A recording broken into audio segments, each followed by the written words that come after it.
자, 이제 말씀을 보겠습니다. 우리가 마태복음 22장을 다 읽지는 않았지만 예수님이 비유로 하신 말씀 이후에 바리새인과 사두개인들과 지금 율법학자들이 예수님께 몰려 나와서 예수님을 시험하고 계신 장면입니다. 예수님은요, 그들이 예수님을 시험하는 그 마음들을 보셨고요. 예수님은 사랑이 무엇인지를 말씀하고 계신 것입니다. 결론적으로 말한다면 이 말씀 속에서 우리는 율법학자들처럼 사두개인처럼 바리새인처럼 지식적으로 논리적으로 자꾸 사랑하려는 그런 모습을 갖고 있는 것은 아닌지. 오늘 논쟁을 멈추고 뭐래요? 그냥 사랑하라고 말하고 있습니다. 사실은 그 논리와 지식이라고 하는 모습 가운데서 하나님을 떠나버린 그런 마음들을 우리 가운데 발견하게 됩니다. 그리고 예수님께서 그들에게 물으셨던 것은 뭐냐면 오늘 우리에게도 동일하게 묻고 계시다고 생각합니다. 내가 사랑한다는 그 사랑이 내가 지금 신앙생활을 하고 있는 그 모습이 진정이냐? 그것이 너의 최선이냐? 그것을 우리들에게 묻고 계신다고 생각합니다. 오늘 예수님의 비유는요, 쉽게 이해하기 힘든 천국의 비유입니다. 한 임금의 아들의 혼인잔치가 있었습니다. 사람들을 다 초청했습니다. 오십시오. 잔치가 예비되어 있습니다. 그런데 사람들이 이런저런 핑계를 대고 한 사람도 오지 않았습니다. 심지어 왕이 보낸 종까지 죽인 일이 일어났습니다. 그래서 왕이 굉장히 화가 나서 거리에서 만나는 사람마다 다 데려오라고 이야기했습니다. 여기까지 딱 말씀을 보면요, 우리가 생각할 수 있는 것이 있는데, 말씀을 듣고 있었던, 먼저 유대에 있었던 하나님을 알고 있었던 사람들이 메시아가 오셨지만 그들이 받아들이지 않았구나. 그리고 이 말씀은요, 또 우리 모두에게 주어진 말씀입니다. 이런 의미를 가지고 있었고, 그런데 이 말씀을 들었던 유대인들이 얼마나 기분이 나빴을까? 우리는 믿지 않는 나쁜 사람들인가? 그런 생각을 유대인이 했을 수도 있습니다. 우리는 구원을 받지 못했다는 거야? 그런데 오늘 말씀의 시작 22장 14절에 청함을 받은 자는 많되 택함을 입은 자는 적으니라 라고 말씀하고 있습니다. 다 데려오라고 해서 길거리 가서 사람들 다 데리고 왔는데 그 중에 모든 사람들이 환영을 받지 못하다고 말씀하고 있습니다. 어떤 사람은 청함을 받았는데 구원을 받고 어떤 사람은 청함을 받았는데 구원을 받지 못한 것입니다. 우리가 성경을 다 읽지 않았지만 말씀을 쭉 보면요, 그 이유가 무엇이냐면 너희가 예복을 입지 않았기 때문이다 라고 말씀하고 있습니다. 예복은 성경에서 세마포라고 표현되기도 합니다. 요한계시록 19장 8절에 보면요, 세마포가 이런 의미로 쓰여지고 있습니다. 요한계시록 19장 8절입니다. 다 같이 있습니다. 이 세마포 옷은 성도들의 옳은 행실이로다 하더라. 이게 무슨 말이냐면 청함을 받았는데 청함이 합당하지 않다는 것입니다. 다시 이야기한다면 예수님께서 우리를 잔치에 다 초대하셨는데 우리들이 거기에 들어가는 예복, 이게 무슨 말이냐면 요즘 말로 이야기한다면 드레스 코드가 있다는 것이에요. 우리들이 거기에 합당하지 않다는 것입니다. 하나님께서 우리들에게 사랑으로 우리들에게 베푸시고 우리들에게 사랑을 고백하셨는데 우리들이 그 사랑에 합당하게 대답하지 못하고 그 하나님 앞에 사랑을 고백하지 못하면 우리들이 예배를 드리고 하나님 앞에 나아온 것 같지만 하나님이 내가 너를 모른다라고 할 수 있다는 것입니다. 굉장히 중요한 이야기입니다. 우리가 우리 입으로 지식적으로 논리적으로 사랑하는 것이 아니라 우리들이 하나님 앞에 어떤 사랑의 모습으로 서 있느냐, 이것을 성경은 예복, 드레스 코드라고 말하는 것입니다. 우리들이 한번 깊이 생각해 보아야 할 부분입니다. 언제부터인가 사두개인들과 바리새인들 그리고 율법학자들이 하나님을 향한 사랑을 잃어버렸습니다. 근데 참 신기한 것은 뭐냐면 하나님의 사랑을 이들의 마음 가운데 모습 가운데 잃어버리고 나니까 그들이 어떻게 되었는가? 그들은 하나님을 믿지 않는 사람이 아니었습니다. 하나님을 잘 믿는다고 생각했던 사람이었는데 하나님을 믿고 있는 사람이었는데 하나님의 사랑을 잃어버렸습니다. 우리가 오늘 예배를 드리고 있는데 우리를 향한 하나님의 사랑을 잃어버린 것은 아닌지, 또 하나님의 사랑을 잃어버리고 예배를 드리면 우리가 어떤 모습으로 나타나는지 22장 15절 말씀해 보니까 이렇게 되어 있습니다. 이에 바리새인들이 가서 어떻게 하면 예수를 말의 올무에 걸리게 할까 상의하고, 예수님께서 이들에게 지금 천국 비유의 말씀을 말씀하셨는데 이들은 그 이야기를 듣고 왜 그러면서 어떤 마음이 들었냐면 마음이 영 불편하고 찜찜한 거예요. 마음이 안 좋은 거예요, 지금. 그런데 예수님을 올무에 걸려 넘어지게 하려고 예수님께 어떤 질문을 하냐면 바리새인이 나와서 세금에 관한 질문을 예수님께 하고 있습니다. 가이사에게 세금을 바치는 것이 옳습니까? 이 질문의 의도는 단순한 질문이 아니라 예수님을 곤란에 빠뜨리기 위한 그런 의도를 가지고 있는 질문입니다. 왜냐하면 당시 돈을 황제에 드리라고 한다면 바리새인의 마음 가운데 우리들이 하나님께 구별하여 드릴 것이 무엇이냐고 할 것이고, 하나님께만 다 드리라고 한다면 당시 유대가 로마의 속국이었기 때문에 이것은 그 나라에 반감을 품은 사람이 아닌가 하면서 이렇게 해도 되고 저렇게 해도 다 예수님을 걸고 넘어가기 위한 바리새인의 속셈인 것입니다. 근데 우리가 잘 알고 있던 것처럼 예수님께서 어떻게 하셨어요? 데나리온을 보여주시면서 여기 누구의 얼굴이 있느냐 하면서 가이사의 것은 가이사에게, 하나님의 것은 하나님께 바치라고 말씀하고 있습니다. 여기에서 우리의 모습을 한번 가만히 생각해 봅시다. 우리 신앙에 의문, 질문이 들 때가 있습니다. 이게 뭐지? 그런데요, 우리가 하나님 앞에서 뜨거운 마음을 가지고 있을 때, 정말 하나님의 사랑에 빠져 있을 때요, 우리의 마음은요 굉장히 심플했던 것 같습니다. 구별하려는데 별로 노력하지 않았어요. 왜일까요? 우리 마음이 하나님께 마음이 가 있는 것을 그대로 하기 때문입니다. 그런데 언제부턴가 우리 마음 가운데서 사랑이 식어지기 시작하면서 우리들에게 구별, 논리, 율법, 전통, 나의 기준 같은 어떤 법칙 같은 것이 생겨나기 시작하면서 우리의 마음들이, 사랑과 관계들이 복잡해지기 시작하는 것입니다. 여러분이 이게 충분히 이해가 되리라고 생각하는데, 우리가 하나님을 뜨겁게 믿었던 그 순간에는요, 계산보다 더 중요한 것이 있었는데 이것은 뭐냐면 마음입니다. 그런데 하나님을 향한 이 사랑의 마음을 잃어버리면요, 우리는 계속해서 생각하게 되고요, 계산하게 되고요, 따지게 되는 것입니다. 어떤 사람이 방송에서 이런 말을 합니다. 예수님께서 가늠하다가 현장에 붙잡힌 여인을 구원하셨던 일을 생각하면서 죄 없는 자가 먼저 돌로 쳐라 라는 말씀을 기억하자고 말했습니다. 그랬더니 패널 건데 한 사람이 언론인 출신인데, 만일 요즘 같은 시대에 예수님께서 그렇게 말씀하셨다면 신문, 뉴스 헤드라인을 이렇게 장식되었을 것입니다. 예수 가늠한 여자를 비호하다. 헤드라인에 딱 장식되는 거예요. 사람들이 예수님의 마음을 보려고 하는 것이 아니라, 그 사랑을 보려고 하는 것이 아니라 어떤 시비거리를 찾으려고, 시비를 찾으려고 사람들이 그런 마음을 가지고 보고 있다는 것입니다. 오늘 우리의 삶에서, 우리의 신앙생활 가운데서, 누군가의 관계 가운데서 자꾸 시비거리가 생긴다면, 자꾸 내 안에 불편한 마음이 생긴다면 무슨 의미일까요? 내 안에서 사랑이 식어지고 있다는 말입니다. 바리새인이 이렇게 간 후에 바리새인들이 답변할 수 없다는 이야기를 들으니까 이제는 사두개인이 나섰습니다. 사두개인들은요, 어떤 사람들이냐면 부활이 없다고 믿는 사람들입니다. 그런데 이들이 이 바리새인이 예수님께 당하고 나니까 이런 생각을 했던 것 같습니다. 내가 예수님을 좀 곤란하게 하면 내가 좀 튀겠지? 내가 바리새인보다 늘 바리새인과 사두개인들 경쟁 관계에 있으니까 내가 좀 나아 보이겠지? 제가 이 말씀을 하면서 제 스스로를 보았어요.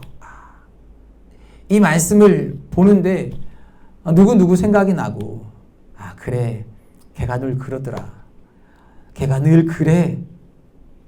관심종자, 관종이라고 그러죠. 무슨 사건이 터지면 우리가 그것을 사랑으로 보는 것이 아니라 이것을 이슈로 터뜨려서 내가 관심을 받으려고 하는 그런 사람들. 여러분, 우리 사회에 정말 힘든 부분이 그런 것들이 아닌가. 문제가 생기면 그 문제를 자꾸 부각시켜서 사람들을 힘들게 하는 일들이 일어나곤 합니다. 사두개인들이 예수님께 와서 뭐라고 이야기하냐면 부활에 관해서 묻는 것입니다. 이스라엘의 전통에 의하면 이런 전통이 있죠. 아들이 쭉 있는데 큰아들이 결혼을 했는데 자식이 없이 죽었습니다. 그런데 사두개인들이 이야기하는 것은 너희들이 부활이 있다고 하는데 그렇다면 만일 7명의 아들이 있는데 그 위에서부터 전부 아들이 자식이 없이 죽었다. 그래서 막내가 형수를 다 데리고 7명의 아내가 있는데 그러면 청지 가서 이게 어떻게 되겠냐. 예수님을 역시 곤란하게 하고자 물어봤던 것입니다. 그랬더니 예수님께서 22장 30절에 이렇게 말씀하셨습니다. 예수께서 대답하여 이르시되 너희가 성경도 하나님의 능력도 알지 못하는 고로 오해하였도다. 부활 때에는 장가도 아니가고 시집도 아니가고 하늘에 있는 천사들과 같으니라. 무슨 말이냐면 우리는 이 세상에 우리가 가지고 있는 논리를 가지고 영적인 원리에 대입시키면서 시비를 건다는 것입니다. 하나님을 향한 사랑이 우리들에게서 없어지기 시작하면요, 우리들이 어떻게 해서라도 시비를 걸고 우리 마음 가운데서도 어떻게 해서 누군가를 곤란하게 하려는 마음들이 우리 가운데 일어난다는 것입니다. 여러분들 마음 가운데 갑자기 빈정이 상하고 시비를 걸고 싶은 마음이 생긴다면 여러분이 어떤 상태예요? 순수하지 않고 지금 사랑을 잃어버리고 있는 상태라고 생각하시면 좋을 것 같습니다. 여러분들이 뜨겁게 하나님을 사랑할 때 우리의 삶은요 참 심플했습니다. 하나님이 마음 가는 그것대로 우리가 행했습니다. 그런데 이제 바리새인도 사두개인도 어려움을 당하고 났더니 이제 한 율법사가 등장합니다. 그리고 이제는 내 차례가 되었다 하면서 예수님을 곤란하게 하려고 합니다. 35절에 보니까 그 중에 한 율법사가 예수를 시험하여 묻되라고 하죠. 자, 여러분들 시험하여 묻되라고 되어 있어요. 이게 지금 어떤 의미일까요?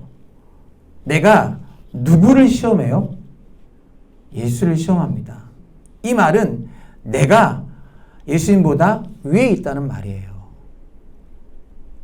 율법학자가 예수님 위에 서서 예수님의 말씀을 받으려고 한 것이 아니라 예수님을 시험하여서 이렇게 질문합니다. 선생님, 율법 중에서 어느 계명이 크니까? 자, 율법적으로 어떤 계명이 큽니까? 예수님께서 정말 심플하게 대답합니다. 하나님을 사랑하라. 내 이웃을 사랑하라. 여러분, 율법적으로 우리가 하나님을 사랑한다고 하는 것이 뭔지 아세요? 여러분, 우리가 연애를 한다고 칩시다. 연애를 하는데 내가 저 사람을 만나면서 내가 저 사람을 사랑하니까 이것은 지켜줘야지 적어요. 이것은 조심해야지 적어요. 이것도 조심해야지 적어요. 적다 보니까 항목이 쭉 길게 늘어난 겁니다. 그러다 보니까 내가 이것을 조심하지 않으면 저 사람을 사랑하지 않는 겁니다. 그래서 사랑의 감정보다 더 중요한 것이 뭐냐면 저 사람을 사랑하기 위해서는요, 내가 지켜야 될 것들이 있는 겁니다. 그런데 여러분, 우리들에게는요, 그런 것을 다 지킬 수 있는 능력이 없습니다. 그래서 사랑이 피곤해지기 시작합니다. 언제부턴가 우리 신앙에 자꾸 조항들이 생기기 시작합니다. 이게 교회에서 전통이라는 이름으로 자꾸 교회들마다 만들어지기 시작하는 것입니다. 내가 진짜 하나님을 사랑하면 너는 이렇게 해야 돼. 너는 이렇게 해야 되고 이건 이렇게 해야 돼. 우리 교회는 이렇게 해왔어. 여러분, 유대에 가면요, 랍비의 집회가 한 사람이 랍비가 유대의 집회에 들어가 있다고 합니다. 이 랍비는요, 누구냐면 율법을 613개로 정리한 사람입니다. 613개의 율법 조항을 만들기 전에 이스라엘은 얼마나 힘들었을까요? 정리해서 613개입니다. 이것을 지키면 되는데 어디까지 지켜야 되는지 모르는 것입니다. 근데 다 다행스러운지 모르겠는데 613개로 딱 정리했어요. 간단해. 613개만 지키면 돼. 그런데요, 613개를 만들어 놓으니까 이게 참 지킬 수 있는 룰을 만든다고 만들어준 것 같은데 우리의 능력이요, 그것을 지킬 만한 능력이 없는 겁니다. 그래서 바리새인과 사두개인과 율법학자들이 어떠한 모습으로 나타나냐? 인간의 능력을 가지고 이 율법을 다 지킬 능력이 없는 겁니다. 그러다 보니까 내가 어느 정도 율법을 좀 지키고 나보다 더 큰 죄를 지은 사람이 눈에 들어와야 내가 상대적인 의인이 되고 율법을 잘 지키는 사람이 되는 것입니다. 하나님께 대한 순수한 사랑을 잃어버리고 우리들이 율법으로 들어가서 내가 이것을 지키면 하나님을 사랑하는 것이다 라고 생각하기 시작하면서 우리의 눈에 무엇이 들어오냐면 나보다 더 큰 죄를 지은 사람이 들어오는 것입니다. 왜? 그래야 내가 의인이 되기 때문입니다. 상대적인 의인이죠. 그래서 우리는 그때부터 하나님을 사랑하는 것이 아니라 상대적 의인이 되기 시작합니다. 만일 지금 우리 신앙생활하는 가운데서 누군가의 죄가 자꾸 눈에 들어오기 시작한다면 하나님께 대한 우리의 사랑이 지금 변질되기 시작했구나 생각하면 될 것 같습니다. 하나님을 사랑하는 것에 대한 관심이 아니라 큰 죄를 짓지 않고 살면 되겠다 생각한다면, 하나님을 기뻐하시는 일에 대한 관심이 아니라 내가 어떻게 하면 죄를 짓지 않을까라고 생각하고 있다면 우리들 마음 가운데 지금 사랑이 식어지고 있구나 생각하면 됩니다. 예수님께서 이렇게 답변하시죠. 22장 37절입니다. 예수께서 이르시되 내 마음을 다하고 목숨을 다하고 뜻을 다하여서 주 너희 하나님을 사랑하라 하셨으니, 율법학자가요 이 말을 듣고 굉장히 당황스러웠습니다. 왜냐하면 이 말은요 이스라엘 가운데서 만 3살만 돼도 다 알고 있는 겁니다. 쉐마라고 그러죠. 이스라엘 모든 사람들이 어렸을 때부터 들었던 말씀입니다. 예수님께서 특별한 것을 듣고 뭔가 꼬투리를 잡으려고 했는데 예수님은요 그냥 성경을 말씀하셨습니다. 너희가 마음을 다하고 목숨을 다하고 뜻을 다해서 주 너희 하나님을 사랑해. 저는 이 말씀을 계속해서 보면서 이런 생각이 들었어요. 우리가 논쟁을 멈추고 오늘 제목처럼 그냥 사랑해라. 논쟁하려고 들고 따지려고 들고 시비를 걸려고 들고 자꾸 내 눈에 거슬리게 생각하는 것이 아니라 그것을 멈추고 뭐라고요? 사랑하라고요. 말씀을 말씀으로 들어라. 왜? 언제부턴가 우리의 마음 가운데 이렇게 논쟁이 일어나고 언제부턴가 우리의 마음에 이렇게 지식을 가지고 따지고, 자 여러분 제가 말하는 것을 오해하지 마세요. 맹목적으로 여러분 무조건 믿어야 합니다. 그런 것을 말하는 것이 아닙니다. 하나님의 말씀이 우리들에게 들려지고 우리들이 하나님을 믿는 그 믿음들이 논리나 지식이 아니라 그 말씀을 우리들이 그대로 받아들일 수 있는 마음을 하나님 우리 가운데 주세요. 자, 제가 예를 들게요. 이 사람이 누군지 아세요? 마이크 펠프스라는 사람입니다. 미국의 대표적인 수영 선수, 수영 황제라고 얘기합니다. 이 사람이요 하루에 2만 칼로리를 소비하면서 매일 훈련을 한다고 합니다. 2만 칼로리. 이 사람 인터뷰 가운데 뭐라고 써 있습니까? 사진에 나온 글씨가 보여요? 오늘은 무슨 요일인지 몰라요. 날짜도 모르고요. 전 그냥 수영만 해요. 여러분 이 사람의 이게 대답에서 뭘 느껴지세요? 이 사람 바보야? 그런 느낌도 들겠지만 진짜 이 사람은 수영을 좋아하는구나 그런 생각 들지 않으세요? 그냥 수영만 한대요. 그러니까 이 사람이 수영을 잘하는 거예요. 올림픽 나가면요 금메달 6개씩 따요. 너무 극단적인 이야기 같지만 저 사람에게서 진정성이 느껴지는 것이 뭐냐면 저 사람 진짜 수영만 하는구나. 요일? 나 그런 거 몰라요. 날짜 그런 거 몰라요. 그냥 수영만 해요. 저 사람은 진짜 수영을 잘하고 좋아하는구나. 내가 논리적으로 월요일은 무슨 운동을 하고 화요일은 무슨 운동을 하고 이런 것이 아니라 그냥 수영만 하는 것입니다. 하나님께서 우리들에게 이렇게 말씀하세요. 내가 너희를 사랑하고 내가 너희에게 말하는 것이 있는데 내가 마음을 다하고 목숨을 다하고 뜻을 다해서 주 너희 하나님을 사랑하라. 이게 이런 말이구나. 우리들이 이 사랑에 빠지라고 말씀하고 있구나. 우리가 이 사랑에 빠지지 못하는 이유 가운데 하나가 하나님을 사랑하는 것 외에 우리에게 비열한 목적이 있는 겁니다. 율법학자처럼 바리새인처럼 사두개인처럼 하나님을 믿으면서 내 의를 좀 드러내고 싶고 상대적인 의를 좀 드러내기 위해서 누군가의 죄가 드러나야 되고 그래야 내가 좀 돋보이게 되고 그래서 논리적으로 난 어떤 사람인가를 자꾸 꾸미고 생각하면서 우리는요 누군가를 디스해야 되고 누군가를 깎아내려야 되고 왜? 그래야 내가 드러나게 되는 겁니다. 자, 오늘 여러분들이 이 새벽에 나와서 예배를 드리는 가장 큰 축복이 무엇일까요? 정말 힘든데 이제 막 땅이 푹푹 꺼지는 것 같죠.